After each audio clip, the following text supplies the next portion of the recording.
Os dois olhos de Sansão, versão áudio, trecho número 15.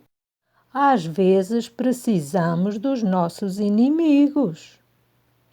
A dissertação anterior fez-me lembrar de um pormenor inserido no primeiro livro do profeta Samuel, no Velho Testamento, na Bíblia, que, podendo passar despercebido, é ou poderá ser muito ilustrativo.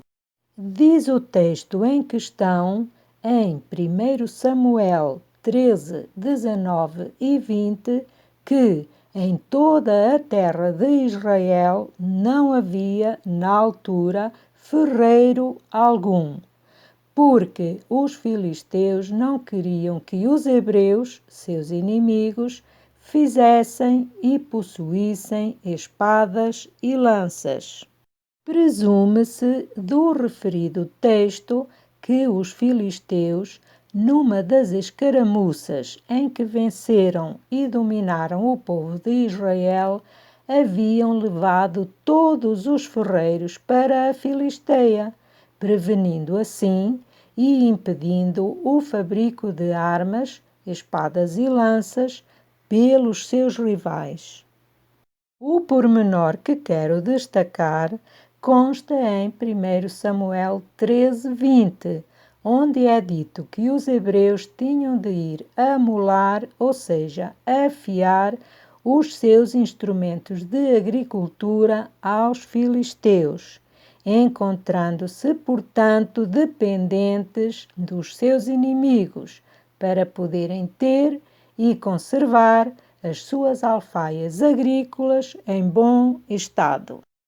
Em 1 Samuel 13, 21, é-nos dito que os hebreus tinham ficado sem os seus ferreiros, mas possuíam limas adentadas, limas fortes com dentes, com as quais, presumo, podiam afiar os instrumentos agrícolas.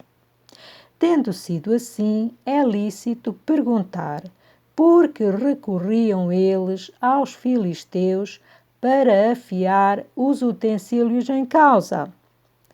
Provavelmente por as referidas limas não serem suficientes em número e seguramente por não terem a mesma eficácia que o restante equipamento dos ferreiros. O que poderemos intuir desta situação e desta dependência que seja ilustrativo e, porventura, possa ter algum interesse para nós? A meu ver, e estabelecendo um paralelo, o seguinte. Primeiro, por um lado, os hebreus tinham sido despojados e estavam dominados pelos filisteus, seus inimigos. Por outro lado, nós podemos ser intelectual e ou emocionalmente dominados e expoliados por adversários. Segundo, por um lado, aos hebreus saqueados e privados dos seus ferreiros e, consequentemente, indefesos, restavam limas adentadas, insuficientes e pouco eficazes. Por outro lado, a nós, no caso de termos sido expoliados e desprovidos das nossas aptidões defensivas, pode ter-nos restado como instrumentos de defesa apenas o instinto, insuficiente, ineficaz e cuja expressão, como vimos anteriormente, na maioria das vezes se revela mais prejudicial do que benéfica. A nós pode ainda ter acontecido nunca termos desenvolvido competências de defesa. Terceiro, por um lado, os instrumentos agrícolas dos hebreus eram mantidos em bom estado de funcionamento devido à colaboração dos seus inimigos, os filisteus, que os afiavam certamente a troco de algum tipo de pagamento. Por outro lado, curiosamente, ou talvez não, os nossos mecanismos de defesa podem ser criados, desenvolvidos e aperfeiçoados com o contributo inconsciente dos nossos adversários, com a colaboração involuntária de quem se nos opõe.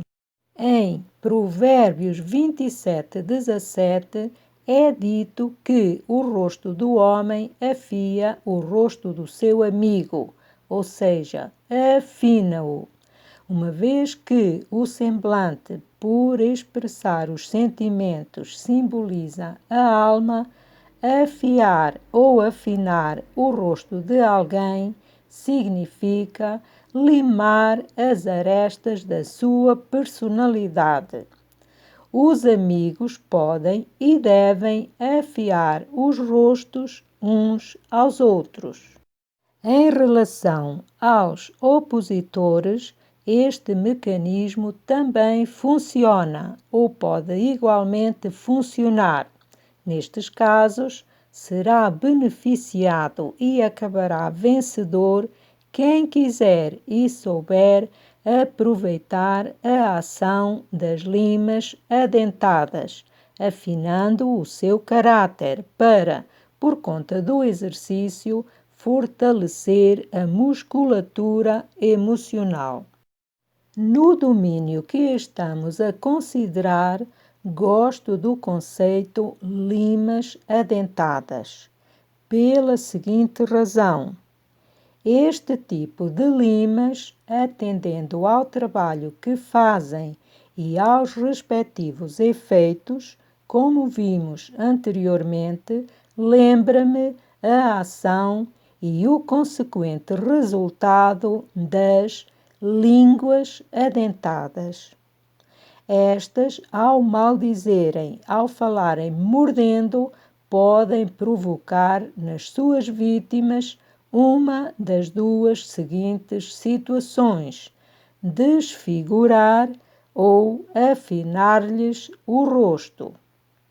Ao respondermos a golpes de línguas adentadas, pagando na mesma moeda, ficamos com o semblante desfigurado pela raiva, pela ira do desejo de vingança, pela fúria da vontade de retaliar.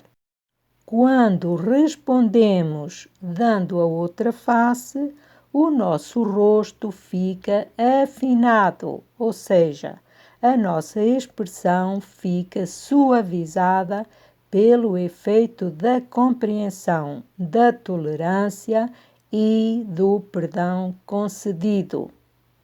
O que lhe parece? Concorda?